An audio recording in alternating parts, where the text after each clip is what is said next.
안녕하십니까. 미래와 희망 TV입니다. 미국의 코로나 발 경기 부양 어느 정도인지 알아보겠습니다. 얼마나 심각한가?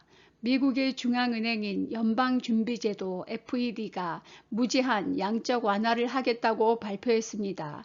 제롬 파월 연준 의장은 우리 경제는 심각한 붕괴에 직면할 것이라며 코로나발 경제 위기를 강조했습니다.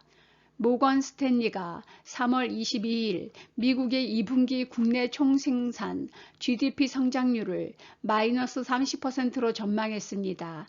제임스 블러드 연방준비은행 연은 총재는 미국의 2분기 GDP가 50% 하락할 것이며 실업률은 30%까지 치솟을 거라고 했습니다.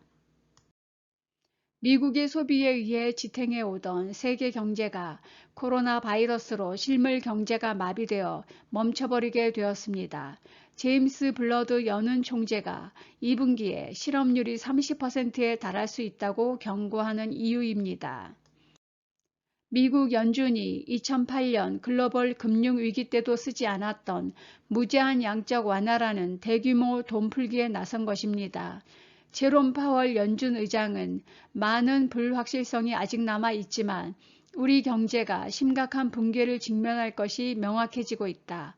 공공, 민간 할 것 없이 일자리와 소득을 지키고 신속한 경제 회복을 지원하기 위한 공격적인 대처에 나서야 할 때라고 말했습니다.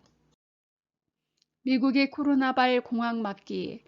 미국이 무제한 양적 완화 발표를 하고 2조 달러의 부양책이 곧 통과될 것을 기대해 3월 24일 다우지수가 11% 폭등하는 일이 벌어졌습니다. 코로나발 공황을 막기 위해 트럼프가 속도전을 펼치고 있습니다.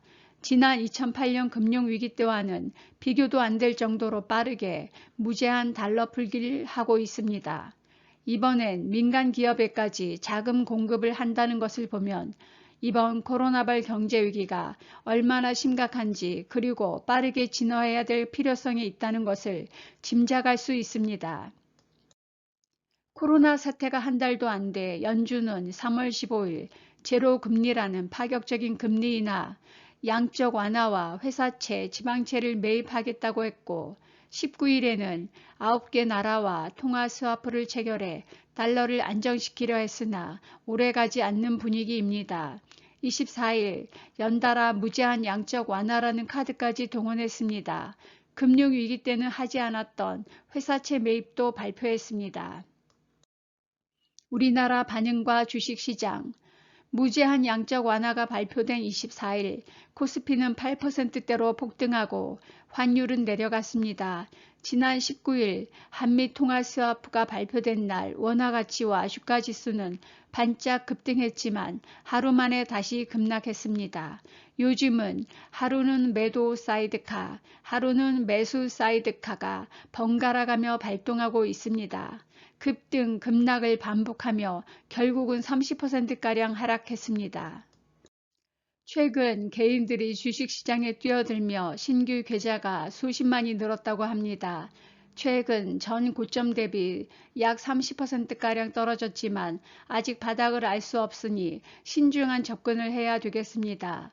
3월 들어 개인은 9조 원의 순매수를 하고 있으나 외인들은 연일 순매도를 하고 있으며 코로나19 확산으로 인한 글로벌 경기 침체는 한 번도 경험하지 못한 일이라 지금은 현금을 보유하다 반등 장세를 확인하고 들어가는 게 적절해 보입니다.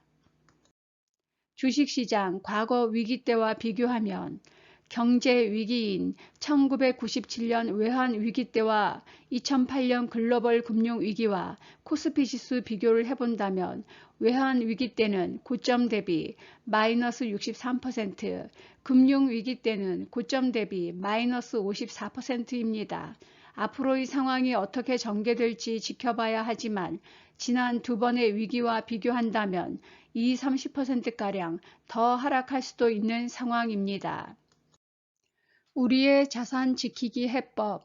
이번 달 들어 미국이 제로 금리와 양적 완화와 같은 정책을 계속 내놓고 있지만 환율은 오르고 주식시장은 계속 내리고 있습니다.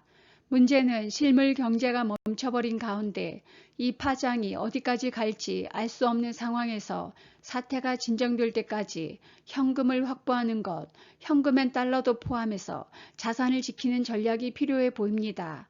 여러분 모두 자산을 지키고 좋은 기회를 확보하기 위해 계속 정보를 모으고 분석할 때 좋은 결과가 있으리라 믿으며 무엇보다도 건강하시기를 바랍니다. 시청해주신 여러분 감사드립니다.